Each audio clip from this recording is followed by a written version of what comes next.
guys, if you're hearing the funky bass line of El DeBarge on a Tuesday evening, well, that means only one thing. It means we're conversing with the living legend himself, the 5-decade fight trainer coach, Ronnie Shields. Ronnie, how are you doing this evening, brother?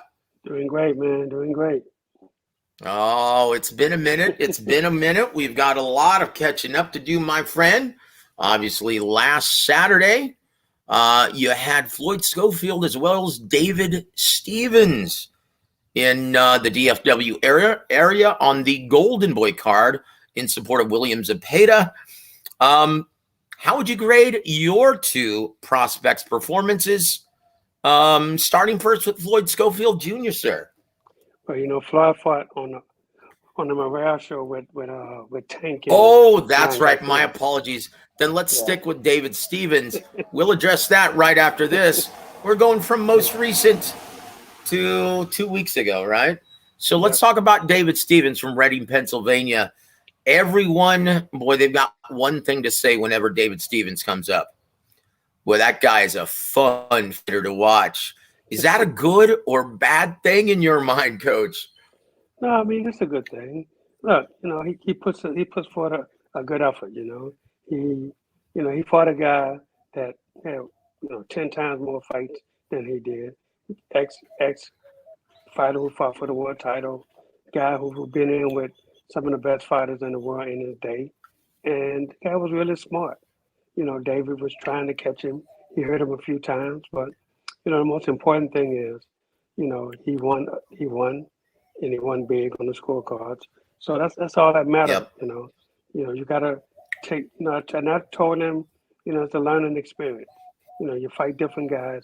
This guy knew how to get out of the way of a lot of David's hard shots, and was trying to double up on him, triple up on him, and still, David hurt him a few times.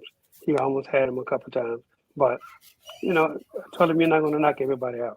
You take the good with the bad, but the thing about it is he looked good, and he won a unanimous decision. So that's all that matters. And there it is. So what's next for the hard-punching David Stevens? Yeah, well, I don't know yet, but definitely it's going to be something that probably at least in July. Very good, very good. Well, we look forward to seeing him work once again. And always entertaining. Always very heavy-handed and always willing to sit in the pocket and mix it up, which, like I said, that's a beautiful thing for the fans. I don't know if that's so beautiful for you, though, brother. And there it is, though. Congratulations, brother, and David Stevens, and all the success. And what are your thoughts on William Zepeda? Did you get to stick around and see the main event? I did. He looked really good. This kid can really fight. He's a lightweight. And that's probably one of the hottest divisions in boxing right now.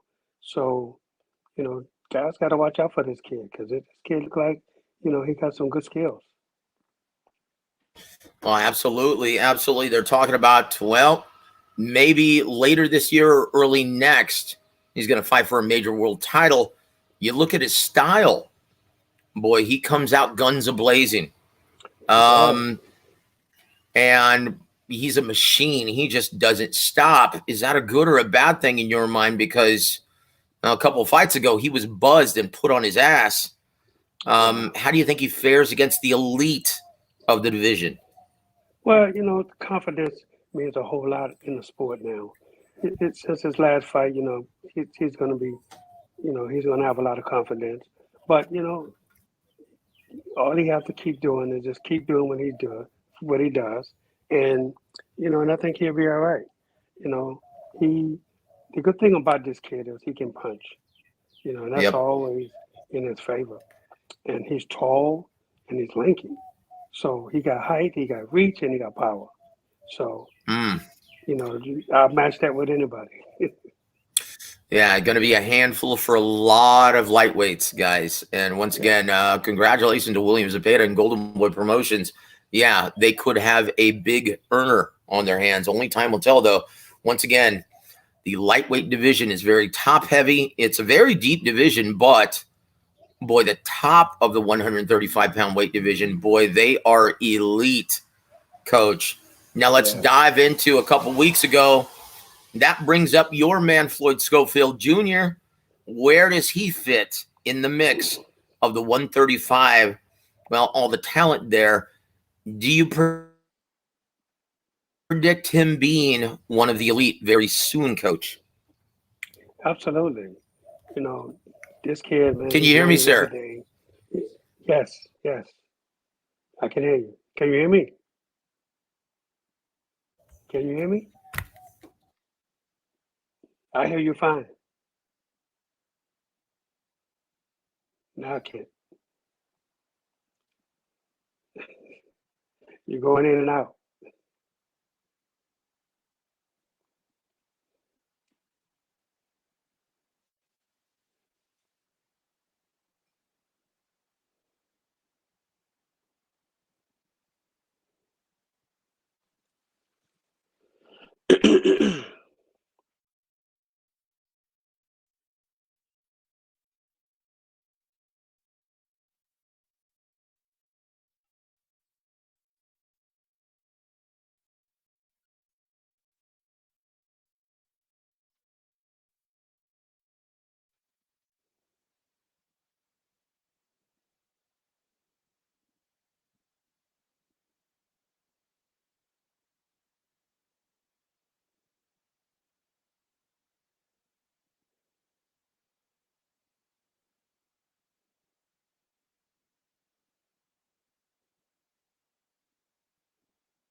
Okay. Yeah, I can hear you now. Let me know when you can hear me now, Coach. Okay, very good. My apologies, guys. Okay, very good. Ching Gao, man. Always on a cloudy, overcast day. Jeez. Yeah. Well, that's one of the prices that you pay for enjoying being outdoors and doing the program. Well, and once again, we won't have this problem the closer it gets to summer, because I'll be damned if I conduct the show in the South Texas heat, brother. I'm just enjoying the fresh air while I can, as long as I can, brother. So once again, we apologize, guys, for the technical difficulties, but we're going to get it rectified. But where would you put him, Coach? Floyd Schofield Jr., is he very soon going to be considered one of the elites at 135? He's definitely going to be considered one of the elite at 135. This kid, you know, he can go. You know, he can go left-handed, right-handed. His IQ is way above a lot of the fighters that I see out there right now. You know, this kid, he knows his game. And, you know, the thing about it is he's still a young man though. You know, so it depends on how fast Golden Boy want to push him. You know, if they want to just push him right up there, then I feel the kid can handle it. But, you know, this is business. And, you know, in business you have to be smart. You have to know exactly what you're doing. You know exactly what style you put your guy in front of. So, but, you know, I let them handle all of the opponents. And, you know, as the trainer, we just have to work on whoever's in front of us.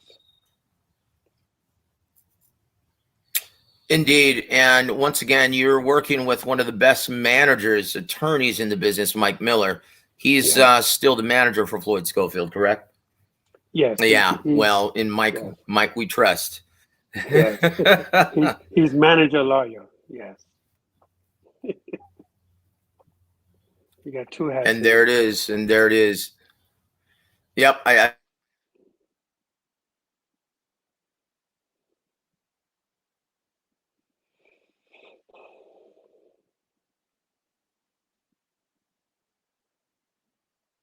switching my hotspot once again. For some reason, we shouldn't be having these issues. My apologies, guys. Chihuahua, man. Let's see if this works once again.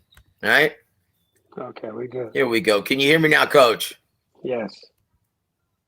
Okay, let's hope that's the end of it. Chihuahua, man.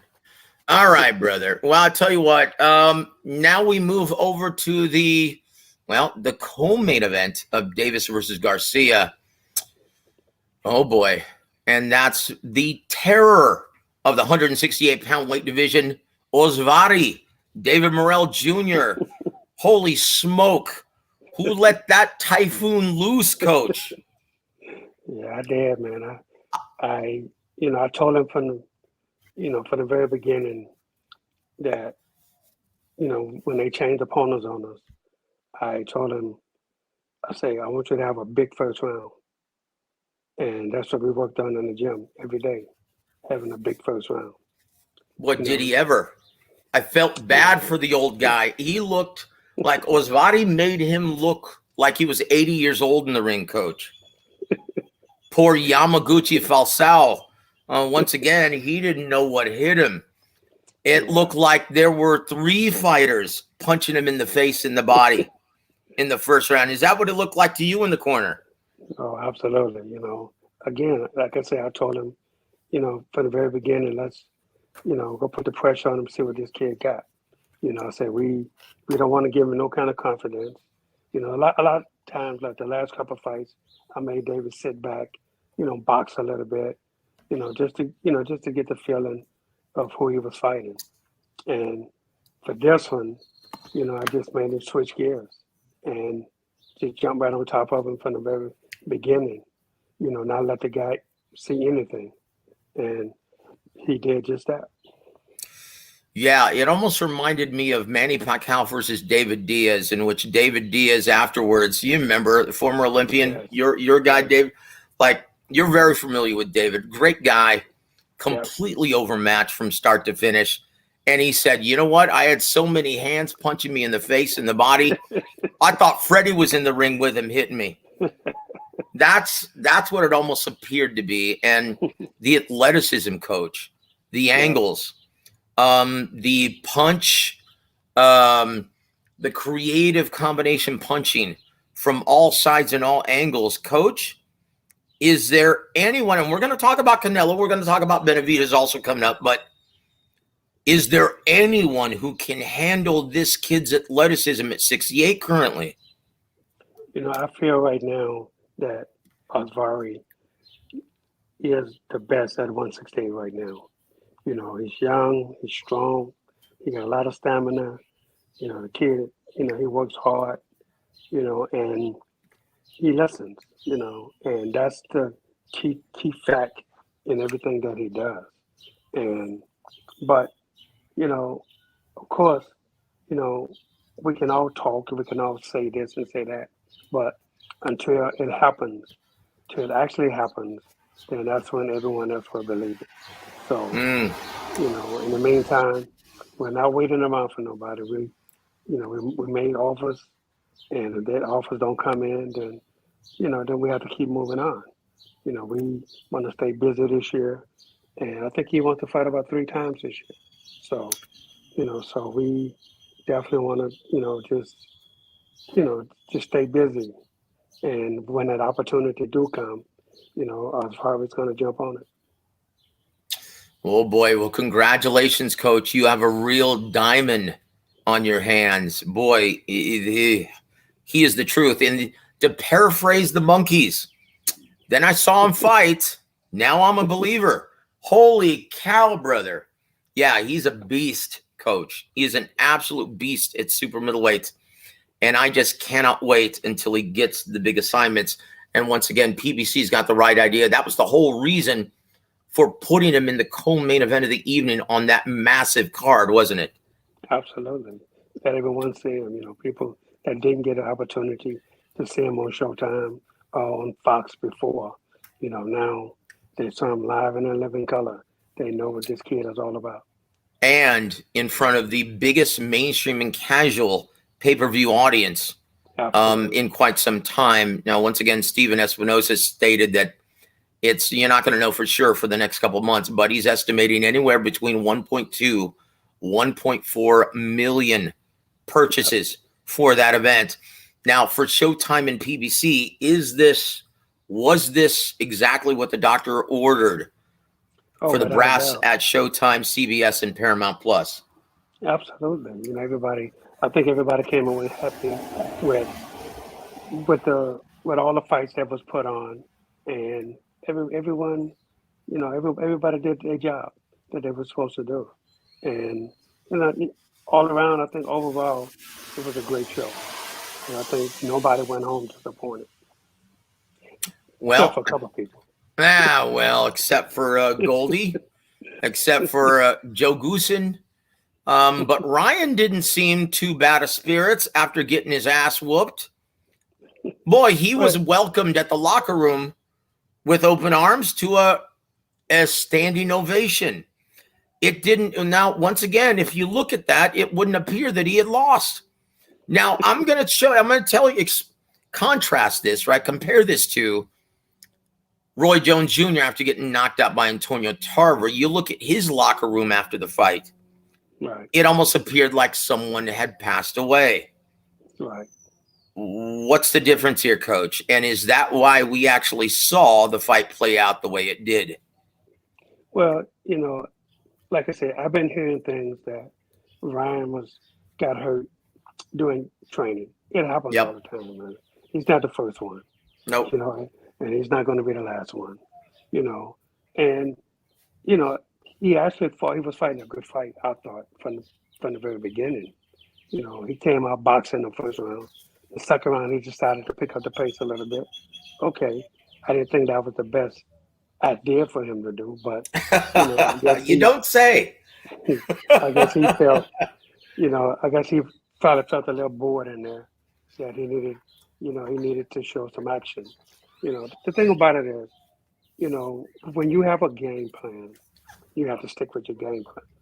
Yep. I don't know what the game plan was for them at all, but it seemed like he wasn't. Like the first round is always the filling out round for a lot of people. And that's understandable in the magnitude of that kind of fight. Yep. But and I think everybody in the crowd and everybody watching expected the first round to be, subpar. But then the way he came out in the second round, I said, whoa, what is he doing? Mm-hmm. And against one of the best counter punchers in the game. Exactly. And, and I didn't think that was a good idea. But he kind of slowed it down a little bit in the third round. But out of necessity, Coach. Yeah, absolutely. I think he saw that wasn't the best thing for him to do. So he slowed it down a little bit. But overall, though, I think we saw two young fighters fighting in front of over 1 million people. I mean, that's great for the sport of boxing. Indeed, and I'm going to ask you this now, Coach, because I know you're very familiar with our dear friend Joe Goosen. Much respect to him, one of the smartest men in boxing, one of the best mentors in boxing, and someone who has garnered a reputation of being able to add new wrinkles like yourself to an already set in his ways, seemingly, fight veteran, right? What did you think about Ryan Garcia subsequently sacking Joe Goosen shortly after the fight? Well, I think after the fight, the kid felt everybody abandoned him. Everybody left. And man, I can't believe that. And on one end, I understand Oscar De La Hoya leaving because he says that his bodyguard said, "Hey, man." Well, Coach. Well, we're not going to talk about that. Know that. I mean, but here's the thing, though. Here's the thing. If I'm in his shoes, right, or if you're in his shoes, that's a decision you have to make right then and right there. But for me, I'm staying with my fighter, no matter what. Yeah, that's it. And the same thing when Joe Goosen left him high and dry too. I mean, that's your fighter, man. You stick with him no matter what. I mean, you win together and you lose together. That is true. That's the way it is. No matter how you can't draw up no better than that. Yeah. If he Well, would have you've got won, would Oscar have been there? Yes. Would would Joe Gooden have been there? Yes. You know, and the kid needs support, man. Especially if they know that he suffered an injury before, mhm. that could happen. I mean, look, it happened to me before. I had a rib injury going into a fight, and I got hit there, and man, that's the worst thing in the world. Yep. But Well, your very dear friend Jesse James Leha, boy, he knows all about that. That's why he eventually yeah, retired. Couldn't handle the rib injury, the lingering rib injury any longer. yeah, Made it impossible to train. yeah, absolutely. I So will say this though, Coach. There are conflicting stories. One, in the perception of Joe Goosen, from what was told to me. Yeah, he only showed up to train with Coach Goosen 2 days out of the week, spending the great majority of his time with the conditioning coach and then marketing. I don't know how you plan on preparing for your toughest assignment with 2 days out of the week with your coach. And then you hear from Ryan Garcia, well, he was there more of a yes man, and he really didn't put his foot down, and he really wasn't the authoritarian that I was hoping for. Coach, and this seems to be somewhat of a problem these days, because ultimately you guys, you get paid from your fighters. How do you actually lay the smack down and lay the law down? And you do a very good job of that, being their friend, being their mentor at times, but also having to be the stern disciplinarian. How do you manage that without pissing off, well, for lack of a better term, your boss, the guy who signs your paychecks? yeah, yeah. The thing about it is, it's a catch-22.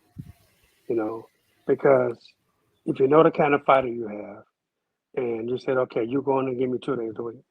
Okay, I'm gonna give you the best 2 days that I can give you. Simple as that. When it all comes down to, though, it comes down to the fighter. You know, if I'm putting a game plan together for you, and you ain't there to receive the knowledge to get the game plan together, then don't blame me. Blame yourself. If you in this Mm-hmm. 100%, if you in this 100%, I'm in 100%. I'm not going to do this with you if you're not going to, if you're going to only give me 2 days a week. I'd rather not have no days a week and just show up and train you. And just work your corner, man. And then we just wing it. We go from there. Mm. It happens all the time. It sure does. It sure does. Most fans aren't aware of this, but yes, it does indeed happen all the time now, doesn't it? But I tell you what, Coach, we're going to say hello to our dear friends in the chat, and then we're going to boogie on to the latest edition of Fact or Fiction. How do you like that? So we, excuse me, my goodness, that's what happens when you munch down on Whataburger before the show. Chihuahua. So I want to give a shout out to my brother, Ponche Punchy, que onda, hermano? Muy bien, especially when you're chopping it up with Coach Ronnie Shields. Thank you so much for joining us. And big salute to you, Coach Shields. God bless you, brother. And thank you for always being here for the coach, sir. Also want to give a big shout out to my brother, Peter Von Arts. Good evening, Joseph and Coach Ronnie. Coach, is Morrell Jr. ready to fight David Benavidez? No doubt. Yep. I would say that's a resounding yes. Woo! And look, Buncha asked some very valid questions. It's on the mind of a lot of fans. Why couldn't Golden Boy sell out that small venue for Zepeda? It was sad to see it half empty. Well, that's what happens, guys, when Virgil Ortiz Amonestañones is supposed to be. And once again, that's Virgil Ortiz's home, right? He was supposed to be the main event attraction 2 weeks prior. Boy, they slip in William Zepeda and the fans and the ticket sellers. And well, it's not very much incentive when you're hoping to see your homeboy, Virgil Ortiz, fight for his biggest, his first world title, right? Right. So that's a tough sell, guys. So once again, you can't really pin that on Golden Boy or William Zepeda. That was just DAZN and Golden Boy making the best of an awkward situation, right? Yep. I want to give a shout out to our brother Sly Tendencies. Thank you for joining us, sir. He says, I can hear Coach. Well, hopefully you can hear both of us now. Thank you for always being here for the coach. Our brother G Funky. Guys, if after the show, go check out G Funky's channel. He's got a great interview lined up with head trainer Joel Diaz tonight. So, guys, I want all of you guys to support his channel this evening and go subscribe if you haven't already. God bless you, G Funky, and thank you for always being here for the coach, my friend. Also, want to give a shout out to our brother. Well, here it is. And forgive me for not seeing this before, my friend. And thank you for always supporting Warwick Radio and the coach. He says, Joe Coach Ronnie, salute Morrell, the future undisputed at 68. And dare I say, Coach, 175. Yep. Yes, I said it. Absolutely. That's right. And there it is, guys. Also want to give a big shout out to our brother, Bruce Gas Boxing, Jazz, and more. Salute Joe and Coach Ronnie. Salute to you, my friend. And guys, if you haven't already, please go subscribe to Bruce. He does always great work over there. He's a great, diehard, passionate fan of our beloved boxing. Also want to give a shout out to my brother, Adolfo Horta. He says, salute, Joseph, Ronnie the Great. And the chat. Yes, I'll second that, brother. One of the very best minds in this brutal ass-beating business. Yes, I said that too. We're going to keep this up here for a second. Thank you very much, Sly. We really appreciate you being here for the coach and always supporting Warwick Radio. But are you ready, Coach? We are ready for the latest edition of Fact or Fiction. Here we go, number one. And this is the big topic du jour. Canelo Alvarez, although dominant in his performance against John Ryder, was touched up and went the distance with the tough Brit as a result of how proficient his opponent was and not the idea that Alvarez is slipping. Fact or fiction, sir? Fiction. Look, I don't think he's slipping. I think, you got to put a lot of things into account. First, you have to understand that when you're coming off a loss and an injury, sometimes, you have to get yourself together. But he didn't fight a slouch. He fought a really good fighter that can really fight. And so that's, that makes all the difference in the world. He's not fighting guys that you hit on one time and then they lay out. No, he's not doing that. He's fighting guys that, they're top contenders. And so, he won the fight. I thought he won it easy from the highlights that I saw. But still, you got to understand that when you be off for a certain amount of time, especially due to injury, when you can't, I think he had surgery on his right hand, I believe it was. When you can't use that hand, you can do all the training you want to, but you can't punch. Your body have to shift and move at certain positions in order to help you. And when you can't use it, you lose it. Yeah. So you have to regain and re-get it and get everything back. So, but for being off for as long as he was, he came back, he fought a good fighter, he won, and that's all that matters. Indeed, indeed. Well, this is what your brother Teddy Atlas had to say about it.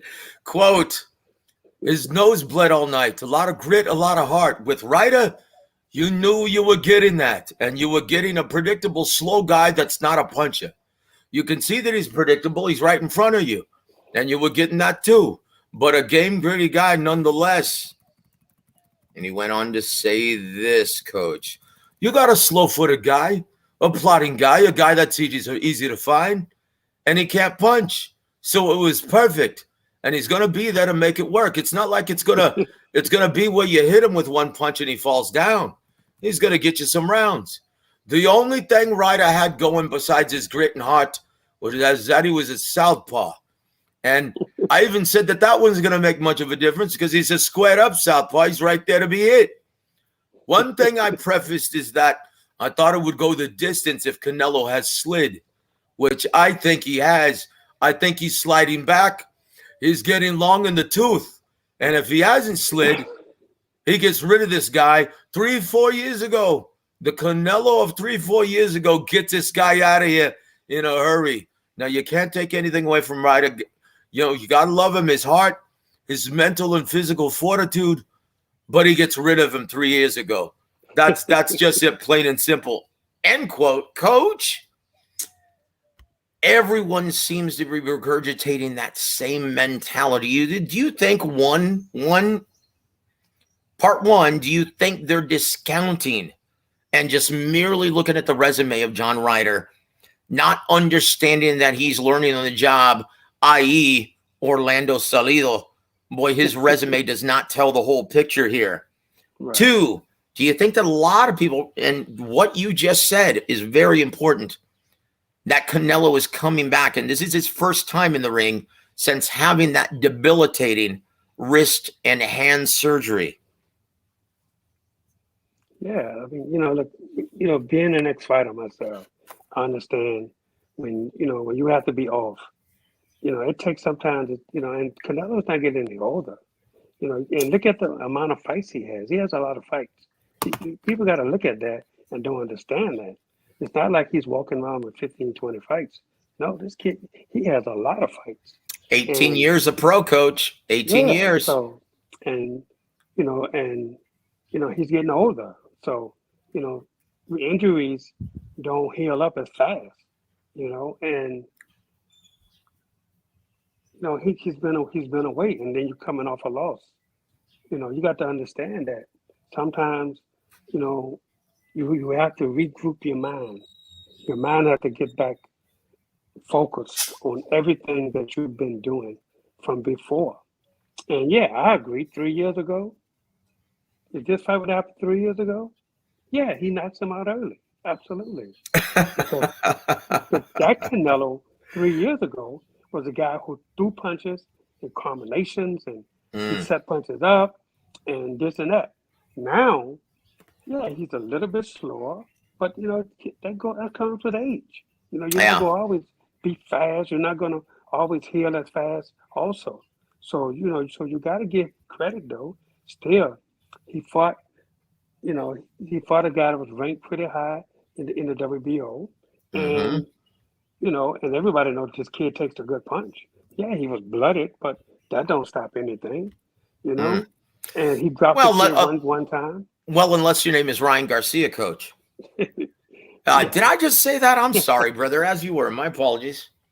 But look, he dropped him, but he got up and the guy came back fighting. So to let you know, the kid had a lot of heart, and he did what he was supposed to do. Yeah, he lost the fight, but you know what? Nobody thought he would go 12 rounds. And he proved everybody wrong. That's it indeed. And once again, guys, we tried to warn you, giving you that disclaimer. He's a very tough individual, and he earned this shot. And I, for one, didn't think it was going to go 12 rounds. In fact, I predicted a 4-6 knockout, and it looked like Canelo was going to do that indeed in the 5th round. And a credit to John Ryder. Boy, he's a real horse. He really started fighting back rather than just covering up and trying to weather the storm, earning that respect back from Canelo. I, for one, guys, even in loss, even taking a bludgeoning, as soon as he heals up, I'm really looking forward to seeing what John Ryder does next.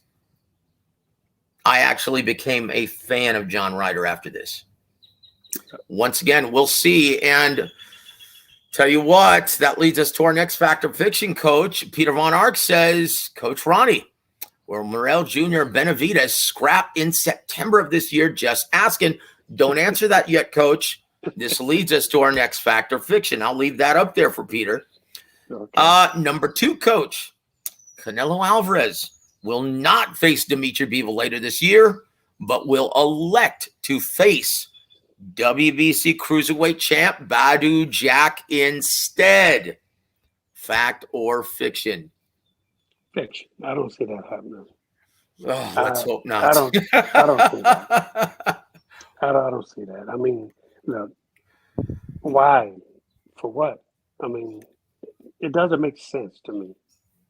To go up and say, "Oh, I won a cruiserweight championship." Also, I mean, come on, man. It's to me, it just doesn't make sense. Oh But boy. but who am I, right? Stop it. Look. The only reason why I mentioned this in Fact or Fiction, Coach, I just have a very sneaky feeling. Whenever I have these feelings, they're almost always proven correct, unfortunately, to my dismay. And I think after his showing, after listening to all the critics, after Dmitry Bivol pricing himself out, wanting the lion's share of the purse, wanting to dictate terms, I have a sneaky feeling he's going to want to become the first Mexican-born fighter to be champion in 5 different weight classes. That's what I think. Could be, but I don't see it though. I mean, I really, really don't see it. But hey, things happen, so we'll see.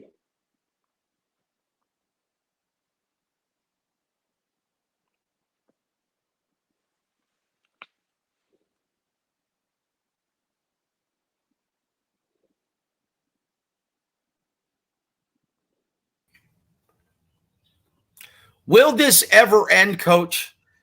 Oh, geez. Goodness gracious. Well, I will say this. The sun is peeking through, and there's a rainbow in the sky. Hopefully, that's a good sign for the rest of the program. Yeah. My word. But I'm sorry, where was I, Coach? I was saying that usually when I have one of these feelings, they're usually proven correct because of, well, how long I've been in this brutal ass beating business. Yeah. Unfortunately, I'm wrong about this one. But so if Canelo once again makes other plans, does not fight anyone on the other side of the aisle, I'm going to quote Peter once again: Will Morrell Jr. and Benavidez scrap later this year? It's a strong possibility that that fight can happen in September. Um, I mean, that's what I heard. What right after David's last fight, maybe that fight can happen. You think he was too scary, Coach? Oh no, absolutely not, absolutely not. But look, it's going to be a wait and see thing. So we should be hearing something real soon, and you know, uh, obviously it's up to Showtime and up to the managers and PBC on if David can fight. So we shall see. Well, come on for the hard way. Let's go. Come on, baby. Woo! I tell you what. Yeah, it's a wait and see game, guys. But I tell you what, the prospect of a lot of great fights happening for the remainder of the year are very high. Yeah. I'm liking what I'm seeing, guys. The landscape of the boxing business right now couldn't be any brighter. We've got a lot to cover, guys, so let's move forward. Well, right now, though, I'd like to give a shout out to our brother. It's me, Pablo. Welcome to the show, sir. He says, hello, Joe and Coach Ronnie. Hello to you, sir. And thank you for always supporting the coach. And Sly says, man, I always scratch my head at Teddy Atlas's comments. His prime fighters got knocked out by Long in the Tooth George Foreman. Whatever he says, I usually bet the opposite, and I win every time. Yes, guys. And once again, this is well documented. In fact, I wrote several articles over the past 20 years talking about the Teddy Atlas curse. Guys, go look it up. Joseph Heron, Teddy Atlas curse. You'll find a lot of articles in which I have a long laundry list of terrible pre-fight predictions that he made, right? Almost makes you have to scratch your head and go, dude, does this guy really know boxing? And it's shocking. He really does. He is one of the smartest guys in the sport, but I think he lets his heart and his hatred of some fighters get the better of him in making these pre-fight prognostications. Am I wrong about that, Coach? No, you're right about that. Oh boy. Come on, Teddy. Come on, Teddy. Low Clarity, welcome to the show, sir. He says Canelo was a bit lumped up too. John fought well. Yes, he did. And once again, we're not going to ask Coach any more questions about Canelo and his performance because he admitted that, well, he had date night with his the lovely and talented Mrs. Shields and didn't see the entire fight. Right. Just watch the hope you guys had a wonderful time. I know you had a much better time than John Ryder on Saturday night. Yeah. And Peter says, well, Coach Morrell Jr. beats Benavidez, in my opinion. Well, yep. There it is. Joey Chaz, welcome to the show, sir. The consummate optimist. And I use that in jest. He says, I respect boxers a lot. I've met a lot of boxers with vision problems. They are warriors. Oh, my gosh. He said something positive. God bless you, brother. Thank you for being here, my friend. Also want to give a shout out to my brother, John McSmith. He says, salute Joe and legendary Ronnie Shields. Yes, thank you once again for joining us tonight and always being here for the coach, my friend. Peter Von Ark says, Atlas is full of it sometimes. What do you mean sometimes? And there it is. Let's go to number 3, Coach. And this is regarding your superstar WBC middleweight champion. Fact or fiction, Coach, Jermall Charlo will take on an interim opponent this summer, and will get it on with Jaime Munguia later this year. Fact or fiction, Coach? Fiction. Well, according to Goldie, this is what he had to say. All right.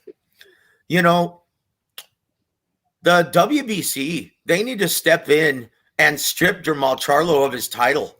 You know, Jaime Munguia is fighting a top contender like Sergey Derevyanchenko, and that deserves to be for the WBC middleweight championship. You know, he's been dormant. Wait, okay, forgive me. Oscar would never use the word dormant in a sentence. Okay, hold on. He's been way too inactive way too long. The WBC, they really need to do something about this because this is bad for boxing. End quote. Your thoughts on the words of Goldie Fishnets. I mean, Oscar De La Hoya. Well, you know, Oscar is Oscar, man. He's going to say what he feels. And, you know, of course, because he got to have Munguia. But at the same time, he pulled Munguia out of the fight with Jermall Charlo. You know, so why did he do that? Mm-hmm. Because he claims that, you know, the zone couldn't be a part of it. Showtime did, you know, want to do the fight themselves. Of course. Look at what happened with Tank and Ryan Garcia. The same thing.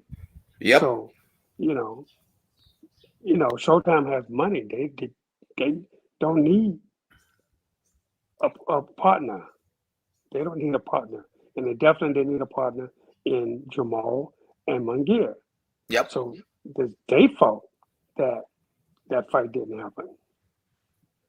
And there it is. And once again, I think he wants everyone to forget that actually took place, Coach. Absolutely.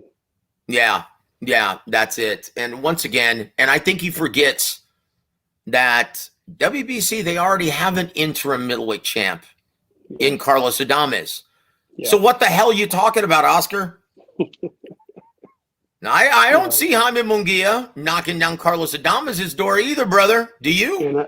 And another thing, he didn't say that, you know, Jermall beat Derevyanchenko. So it's not like he's fighting another champion. And made it look easy too, Coach. Yeah, and it's not like he fighting somebody that, you know, Jermall hadn't already beat. So if he does get by Derevyanchenko, so what? And there it is. The gospel, according to Ronnie. And there it is. I want to give a big shout out to my brother EJ, Electro Jet. Salute to Joseph and Coach Shield. Salute to you, my friend. Thank you for always being here for the coach, brother. And guys, if you haven't already, please go help my brother EJ get across the 1,000 subscription line. Please go do that as soon as you can, guys. Electro Jed, Please go get him across 1,000 subscriptions. Thank you very much for your participation and your kindness, guys. God bless you. Hope you're doing well, EJ. Love you, brother. Also want to give a shout out to my brother, Joseph Brown. Salute Joseph and Coach Ronnie. Any timetable when Charlo fights again? And he is actively training. Question for you, Coach. Yes, he's actively training, and we're looking at August.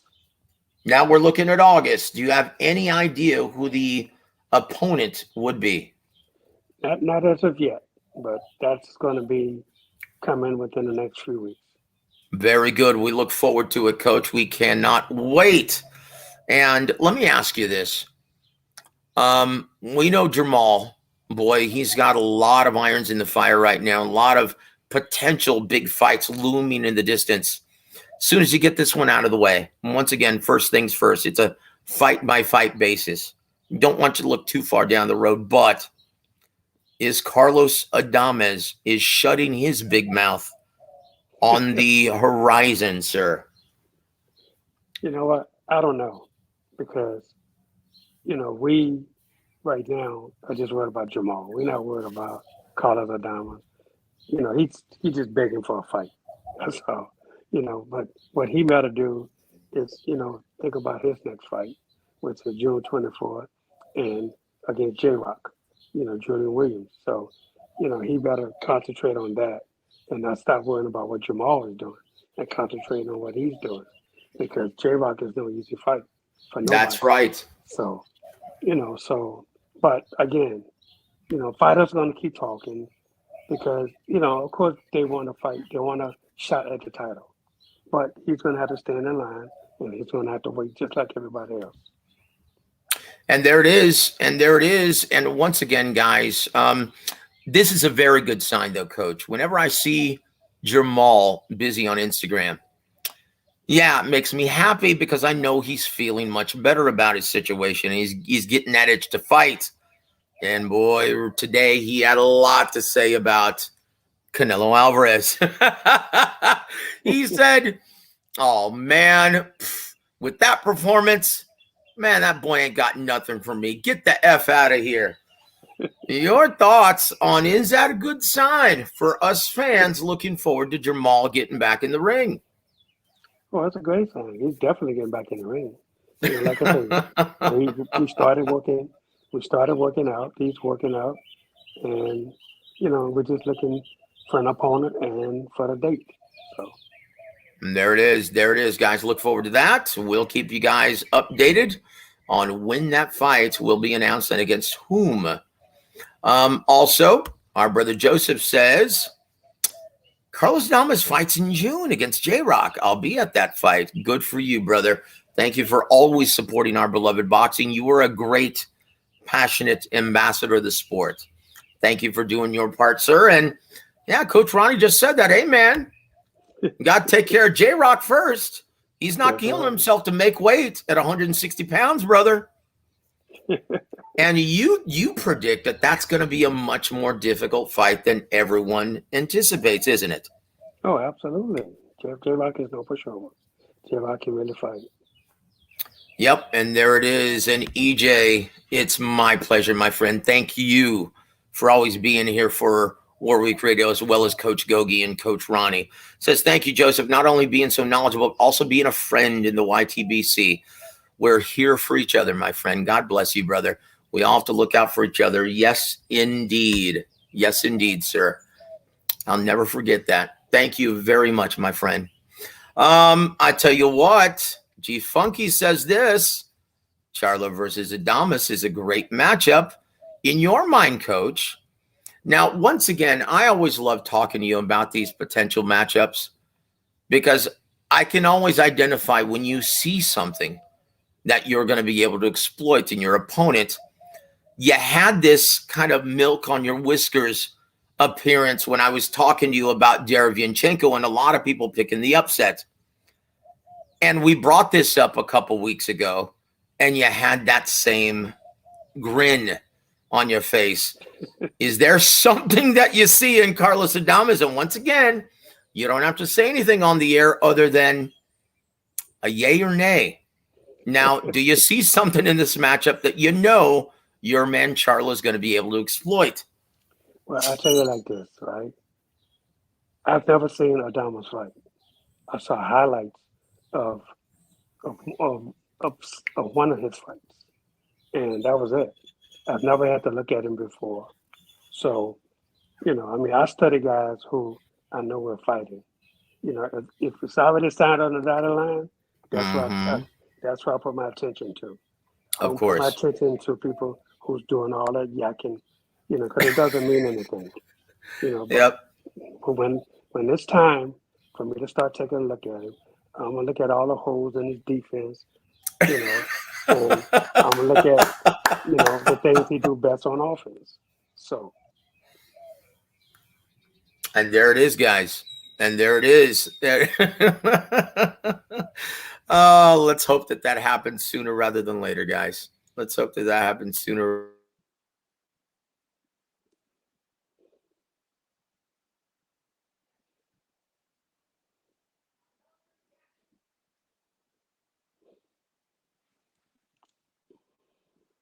the mic is out again.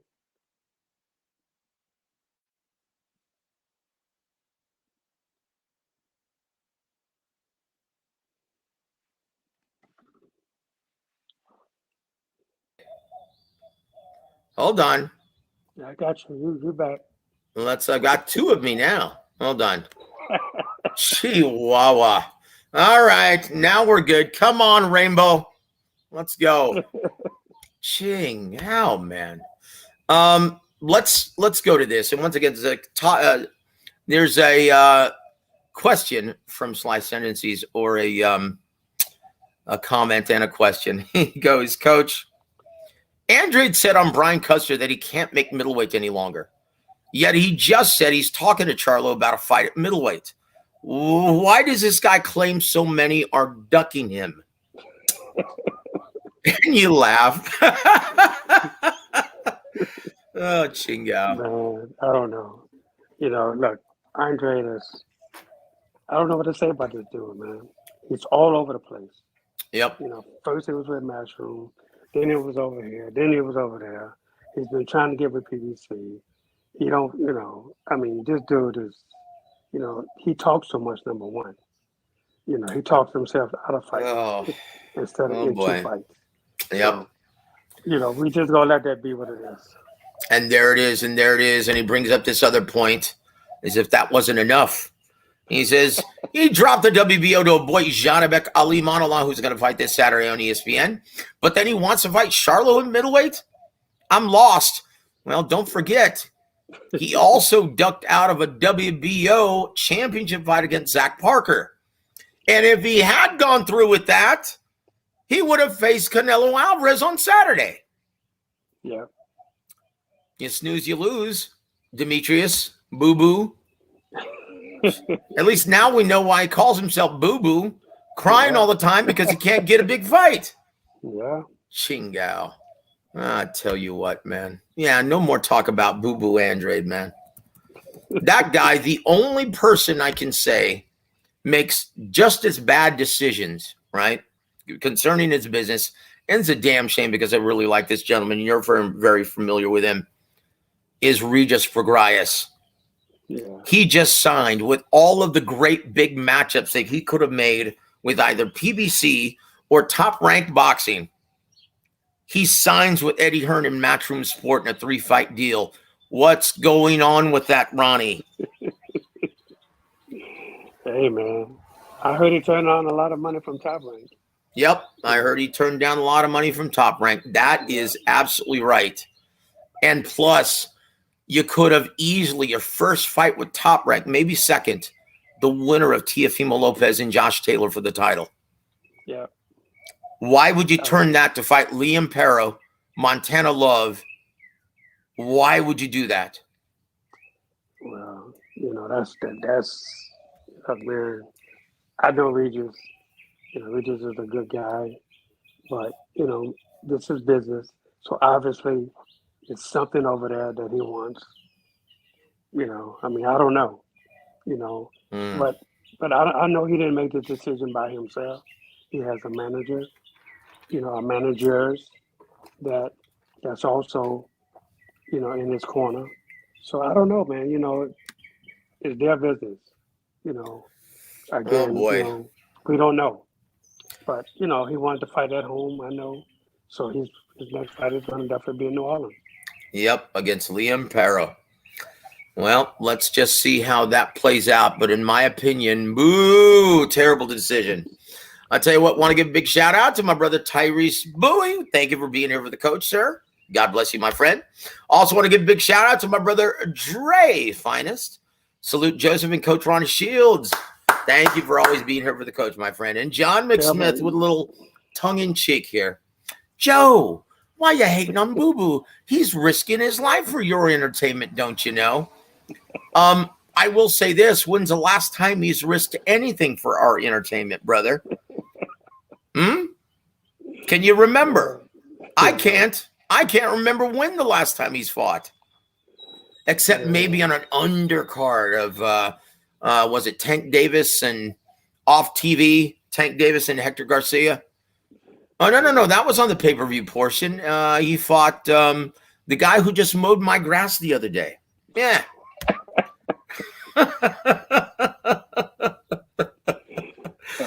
And Dre Fighter says, Shields, you dig.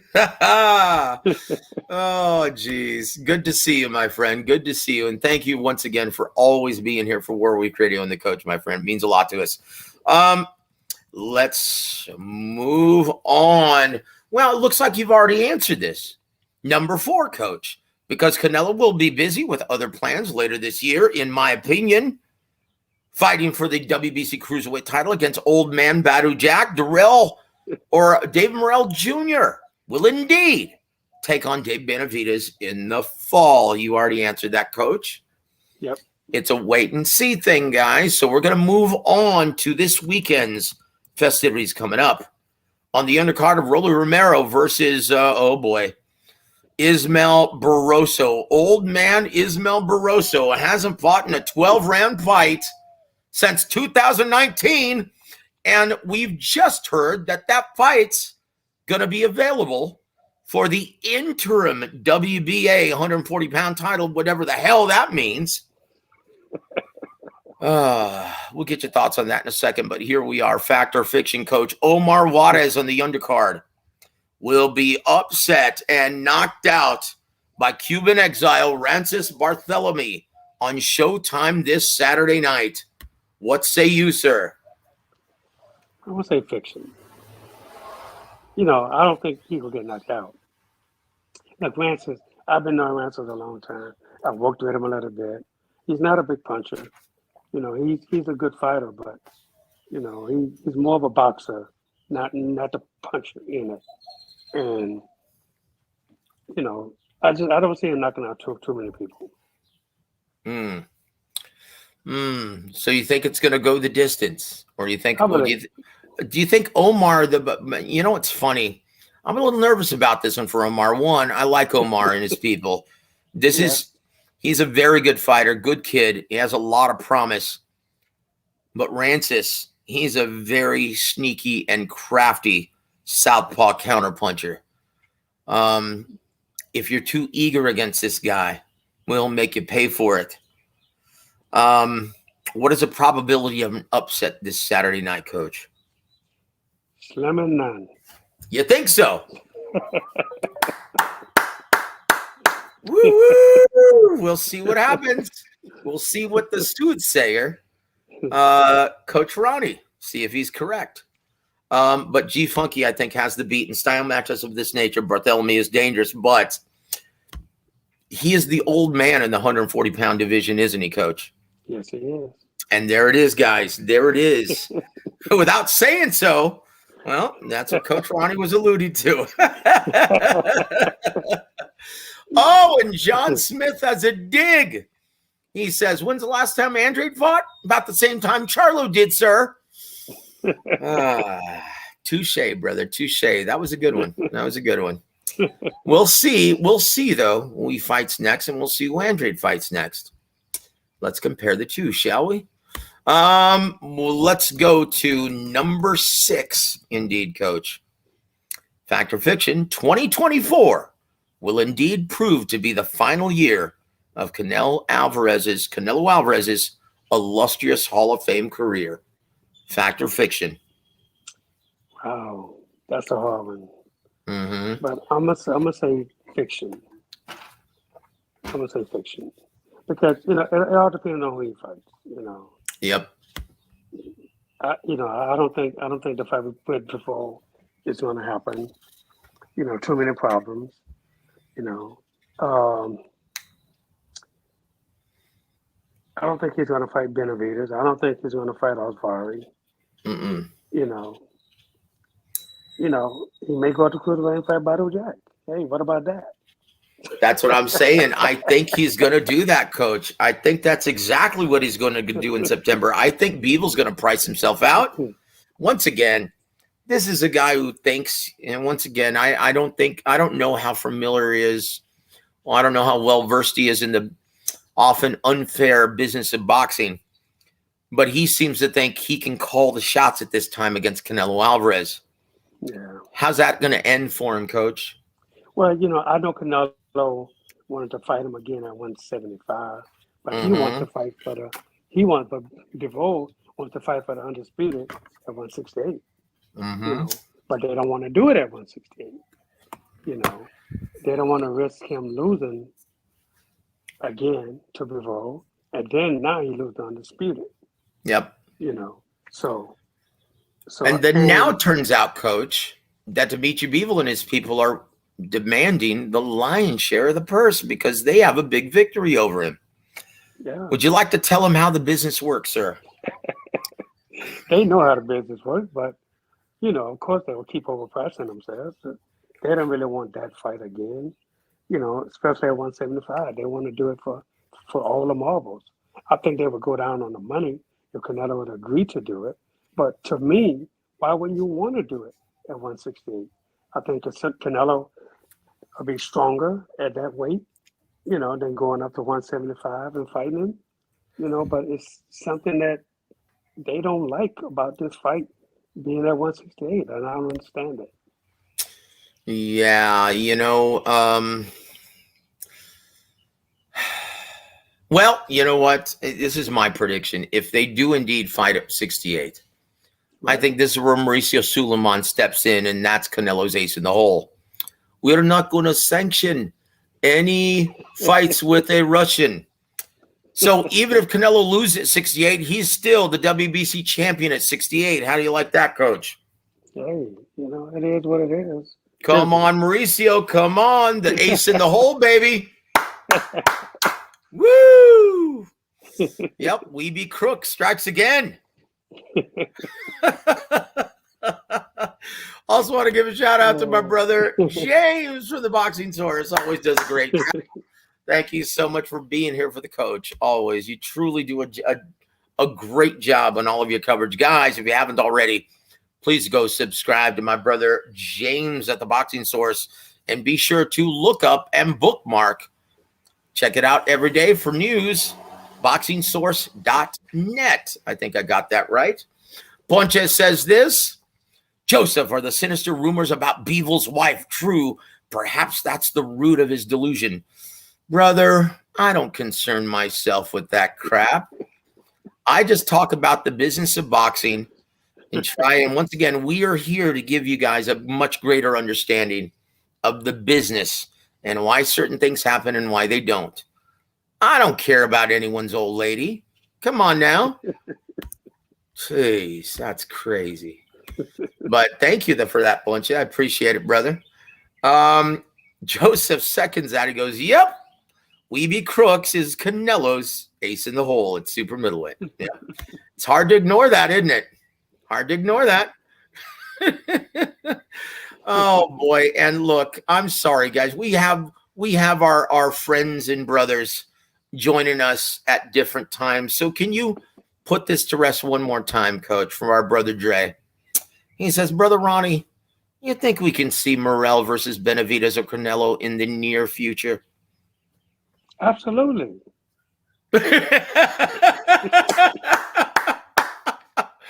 No, in all likelihood, Coach. And you've stated this. You've been very consistent with this.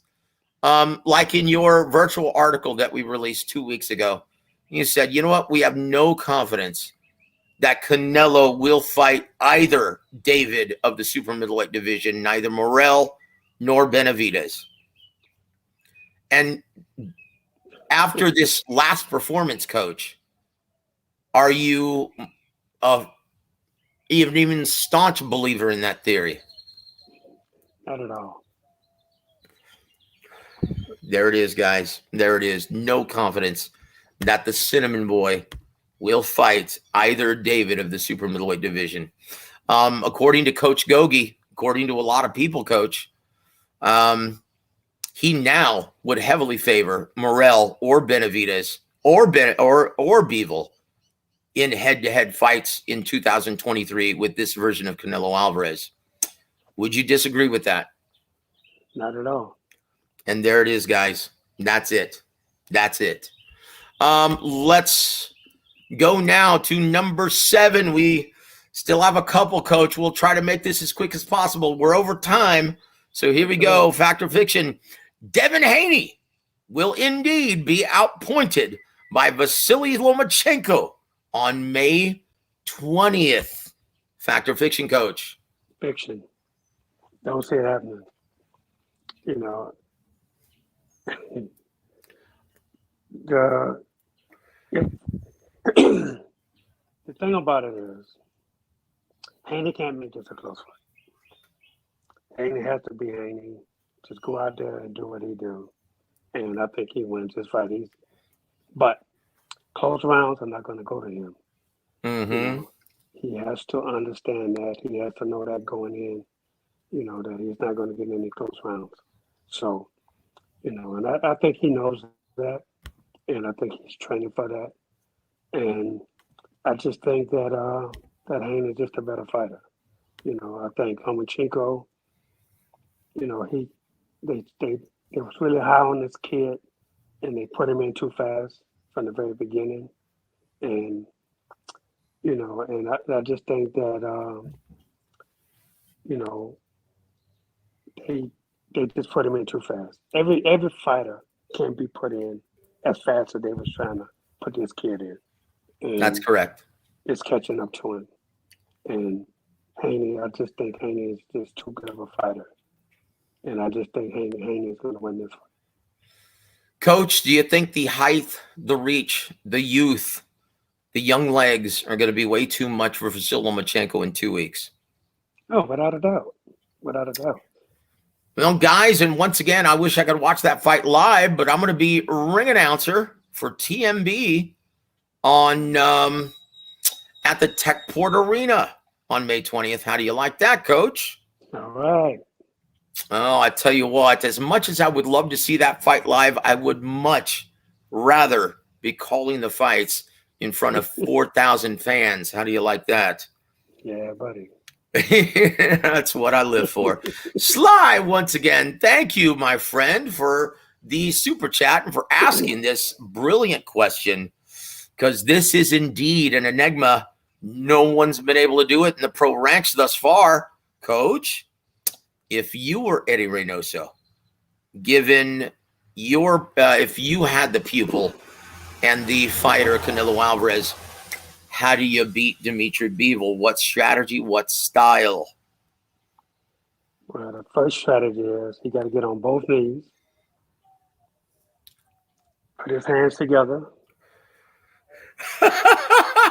Okay. Oh boy. That's yeah. the only side that's going to win. Well, you got to pray also that he comes to the ring with a Sunday morning hangover and you're allowed to carry some brass knuckles into the ring. That's it. Oh boy. You know what? This is the worst possible style matchup for Canelo Alvarez. Yeah. It's like, brother, call me Ishmael, because this seems to be his white whale. Just leave this one alone, brother. Because I will say this, Coach, everyone, including your man, Erislandy Lara, right? Yep. The reason why he had so much success against Canelo Alvarez, and if you notice, this seems to be a common thread, right? anyone who has an intelligent jab is going to give Canelo a lot of problems. Yep. Couple that with the footwork of Dmitry Bivol, the height, the reach, athleticism, footwork, Yep. intelligent jab. This is an absolute nightmare. So why is Canelo still going down this road, sir? You should stay away from that, man. Mm. Smart people stay puff. Smart people, if you want to be in this business, right, you have to be smart. You can't listen to this, because that gets you in trouble. And so many fighters, they don't understand that. Sometimes, you see a fighter like a Bivol, he coming this way, you run the other way.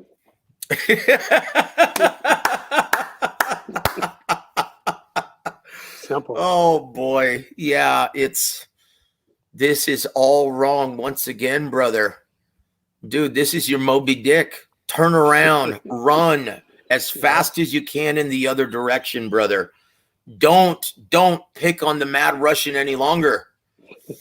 Don't do it. Let Arthur Beterbiev or Alexander Gvozdyk take care of your light work. Yeah. Don't go there, brother. Don't go there. Let Jaime Munguia be the patsy. Don't go there, brother. Ching. Yeah, dude, when you heard about Golden Boy seriously trying to make that fight happen, what were you thinking? Jaime Munguia versus Dmitry Bivol. That was crazy. But that was just a thought, trust me. Yeah, you think that was just to get his name out in the media once again? Absolutely. That's all it was. Yeah, well, you're a smart man, Ronnie. Once again, thank you, Sly, for the awesome inquiry. Thank you for putting that up, and thank you for once again supporting Coach Ronnie and supporting the show, brother. God bless you. Now, Boxing Source says Haney Lomachenko may end up similarly to Bivol Canelo of last year. With Lomachenko, I'm assuming being Canelo. Your thoughts on those similarities? Yeah, I could see that. That. That's a good scenario matchup. Yep, Absolutely. Very similar. Very good eye. Good eye, Boxing Source. That's why we love you, brother. And Joseph Brown says, oh boy, let me pull this up. Joseph Brown says, you're not looking to stop Canelo this fight? Yep. No, absolutely not. He's not going to get in that wheelhouse, is it, Coach? Oh, absolutely not. Why would you if you can win a points decision and aren't? Absolutely. I tell you what, if he does look to stop Canelo and getting mid-range in a firefight, that's very sporting of him. Yeah, that is. But he's smarter than that. He's smarter than that. So he won't do that. Dre Finest, thank you so much for supporting the coach and supporting the show. He says, educated footwork and a great jab defeats Canelo. Well, it depends on if you have Levi Martinez as one of your judges. We all know him. Oh, gosh. I tell you what, I will never forget your response. You're like, man, I don't know what Levi Martinez was looking at. Stevie Wonder could have put forth a more accurate scorecard. Absolutely. And to the best of my knowledge, Coach, he hasn't judged a big-time world-class fight since, has he? And he shouldn't. No, he shouldn't. He should be right there with C.J. Ross and Adelaide Byrd. Right? How are those amateur contests coming along, guys? Thank you, Dre. We appreciate your comment, brother. And that's very astute of you. Yes, indeed. Educated footwork and a great jab defeats Canelo, especially when you've got the height, range of an amateur pedigree of Dmitry Bivol. And once again, not having Levi Martinez score your fights also helps. Chihuahua. That's just terrible. How about this one? Sly says Levi Martinez makes Adelaide Byrd look like Judge Mills Lane. You know what? I would second that. That is an astute observation, my friend. Jeez. Boxing Source says this. This is some news. The WBA hasn't even stripped Alberto Puello just yet for testing positive for clomiphene. They won't order Canelo to face Morrell. That is a very astute observation, my friend. Yeah. I tell you what, let's move on. We've got two more. I think we might pull the trigger on number 8 and number 9, guys. We might make this the last two just to so we don't hold up Coach Ronnie. Number 8, Coach Tank Davis will take on Pitbull Cruz when he finishes serving his 90-day house arrest later this year. Fact or fiction? Oh, that's a tricky one. But I'm going to say fact because I think he feared he had to prove something. You know, why? You know, I mean, again, we just talk about styles, right? Mm-hmm. And Pitbull Cruz got that style that Tank should hate. You know, why go back down that road when you don't have to? You know, to me, the fight doesn't make sense because it's what it's for? Nothing.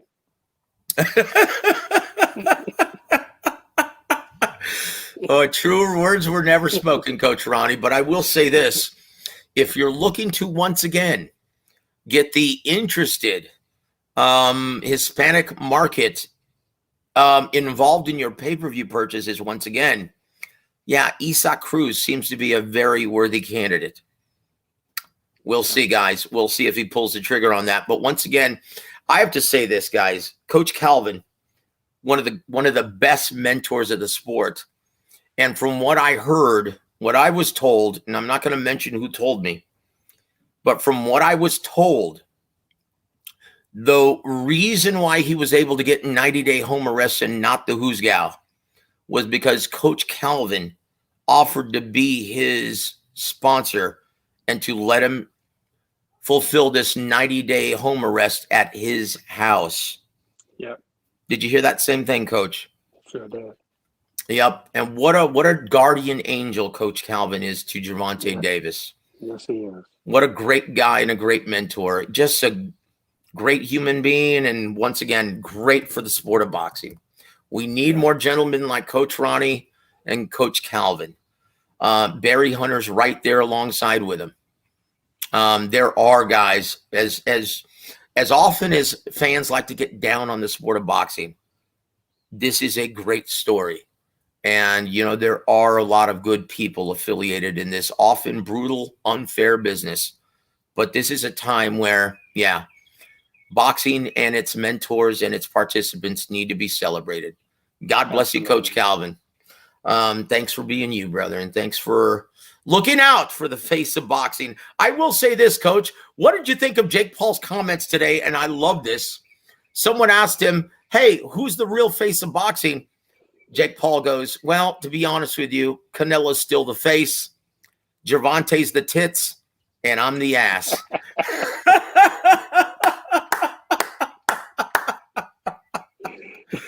Would you agree with that, sir? Truer words couldn't be spoken. Yep, truer words were never spoken, brother. I love that. And Jay says, thanks, Joe. I love listening to Coach Ronnie Shields. Brother, don't we all? And honestly, my only regret is that this show isn't 3 hours long, but we would never be that selfish to take up that much time for Coach. But thank you, my friend, for once again supporting the Coach. Thank you for supporting War Week Radio, brother. We really appreciate you being here, my friend. We'll move on to the last one, Coach, right here, okay? Number 9. Joe Joyce has only activated his rematch clause with the Big Bang to get some step-aside money and will not stand in the way of a seemingly imminent showdown with Tyson Fury for July. Fact or fiction, brother? I would say fact, because you know what? If you can get some money out of it, you know, but he just better hope that they make the fight. Oh, boy. Between Fury and Zhang, because if they don't, then he's stuck. He's stuck again. He's going to have to go through that mess again. You know, oh, jeez. We've been talking about styles make fights, right? Mm-hmm. We've been talking about that all day. Mm-hmm. And, you know, and Zhang has the right style for Joe Joyce. Mm-hmm. Joe Joyce stands right in front of you. Zhang needs somebody that, you know, that he can see the punches coming from a mile away, and that he can, you know, he can counter it, or, you know, just get out of the way and then step up and throw punches, you know. And look, the same result is going to happen if they fight again. Nothing is going to change. Nothing is going to change. Nothing. Oh boy, yeah. You can't put some speed on Joe Joyce. What speed? Where you gonna get your speed from? Where you gonna get your head movement from? Sorry, Ismael Salas can't fight for you, brother. You sure can. Oh boy, yeah. This is a horror show for Joe Joyce, isn't it? Oh yeah, absolutely, man. With that said, though, Coach, how does the Big Bang fare against Tyson Fury? I think Fury has the right style to beat him. Mm-hmm. Fury may even stop him. You know, again, it's the styles that make the fights. And Fury has the right style because Fury tall. You know, he got beef on him. Yep. You know, he and smart. He's smart. He's smart. You know, Wilder was lucky, you know, to get a good punch on him to drop him, but he's going to get up, and he's just smart. He knows how to tie you up. You know, he knows how to put the pressure on you, and he's just a smart fighter.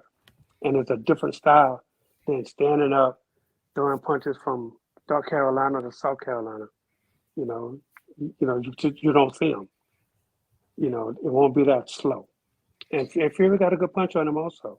So, but I just think for Joe Joyce, though, just right in front of you, Zhang could hit him all day long. He didn't even have to open his eyes to hit him. Oh boy, I tell you what, guys, for a fight preview to see how Big Bang and Tyson Fury plays out, guys, go back to 2004. Go look up Vitaly Klitschko versus Corey Sanders at the Staples Center. Yeah, that'll give you a perfect depiction of how this fight's going to play out. I see it playing out exactly like that.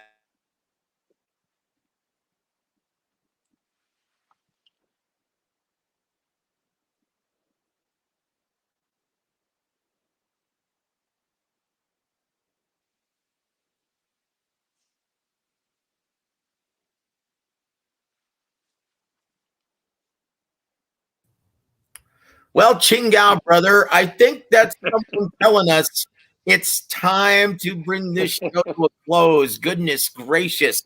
My apologies for all of this, Coach, but hey, we made it.